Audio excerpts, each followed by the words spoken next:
So this is swing states. I'm just going to walk across to the swing states to give you an idea of what exactly it is that we are talking about over here. And the point is this. All of these are swing states. Now, this is absolutely critical because there are bastions in the United States which are Republican and which are Democrat. We'll try and have that map up in a little while from now as well. But these are the swing states that we see, states which could actually go either way. In that, North Carolina is already out as a result, and that's gone, as you can see, in red, so that's gone to the Republicans. Now, these numbers that you see over here are important because the numbers actually show the vote percentage in each of these states. So in the case of North Carolina that you see over here, given the percentage of votes which have been counted so far, the Republicans have won in North Carolina. Pennsylvania, that is so very important. 50.7% of of the votes so far have gone to the Republicans, 48.3%. But there is still hope that places like Philadelphia, urban areas where there's a little bit more of the counting still to happen, Kamala Harris might catch up. But Pennsylvania, in a sense, a bellwether. And if the Democrats aren't doing well over here, it's going to be very difficult for them going forward. Let's take a look at the chances of winning graphic at this stage. The bigger picture, and it's Donald Trump at 60%, it's Kamala Harris at 39%. And if we can just have the overall map also, which shows the Republican strongholds, the Democrat strongholds, and the swing states, I'll just explain to our viewers what exactly it is that we are talking about. Not this, talking about the other large map showing all the strongholds. We'll change that, come to that in a while. But these are the states in blue where the Democrats have done well. Most of these are bastions of the Democrats in blue. They were expected to win over here. In fact, it's because the Republicans and in the areas marked red are expected to do well. And in blue that the Democrats are expected to do well, that it's just the swing states that make the big difference. Let's go back to Gauri Dwivedi at this stage. Gauri, give us again a sense of what would happen next. When would we be potentially at a stage when Trump comes and says that, look, I've won the election, or when would we be at a stage when Kamala actually concedes, or is there a sense that, look, wait, there's still a long way to go? Well, it's difficult to say whether there's still a long way to go, but what one can put out from an electoral math point of view, Vishnu, is that if Kamala were to win, let's say, Pennsylvania, Wisconsin, and hold on to some of the other gains, then there is a possibility that some of this gap can be reduced. Having said that, the other important bit about Pennsylvania, I want to say, I was just going through some of the data.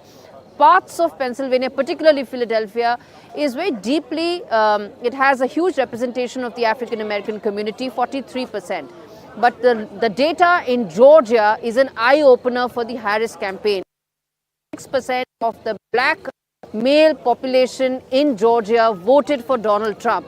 And if that is an indicator, then that tells you that even in a bellwether city like Philadelphia, which is so heavily there's a huge concentration of black American votes, and Pennsylvania being a bellwether state, it may not be so easy for the Harris campaign to translate traditional Democrat strongholds into electoral college votes because of how Georgian black American male voters have voted. That's an indication of why this election has been so tough to call out. But at this stage, we probably need to wait for about 2 hours more, then we can finally call and decide who will be the next president of the United States. Now that's important. Now this is the map which I was referring to, and let's just take a look at this. Now it's a winner-take-all system in the US elections, which is why you've got a number underneath each state. The blue states are traditional bastions of the Democrats. The red states are traditional bastions of the Republicans. The states which are marked in yellow are swing states. We've been focusing extensively on that. Now, in a winner-takes-all system, if I just come up over here and try and explain to our viewers what it is that we are talking about, if you take a look at the state of California, you've got, and this has gone to Kamala Harris, incidentally, as expected, there are 54 electoral seats. The target for whoever wins the election in the US is 270. So 54 of the 270 has already gone to Kamala Harris. However, in many of the other states and wherever the results and the leads have come in, it does appear that Trump is ahead. For example, in Texas, that of course is an old stronghold of his, that's gone to him. Florida as well has gone to the Trump camp. Those are among states which he's expected to win.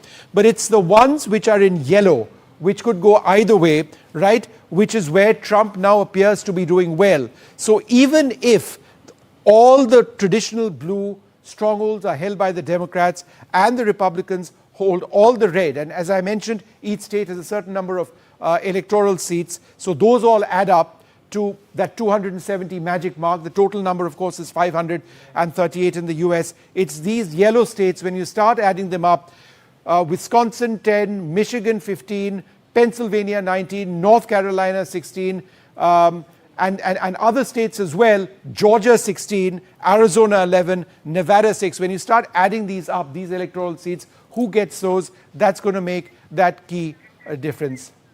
All right, Trump has won Georgia at this stage as well. So there's a change over here. This should be marked in red. It will be in a little while from now. So that's what the overall picture is in the US elections in terms of the Electoral College and what we are seeing over there. But let's give you the bigger picture now. The overall numbers that we have in terms of Trump and of Harris. Trump has a 60% chance at this stage of going to the White House. Kamala Harris at under 40%. There are 538 seats, as we have mentioned so far.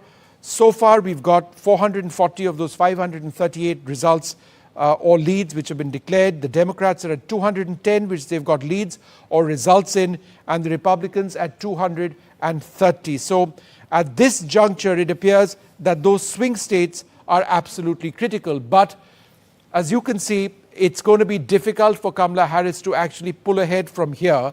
The only way it does appear that the Democrats might win this election is if they do dramatically well in the swing states. Now, that depends entirely on the percentage of votes in. In the case of Arizona, 50% of states, of the 50% of votes in have been counted. It's neck and neck over there. Kamala Harris would need to win all of the other votes, essentially, which come in.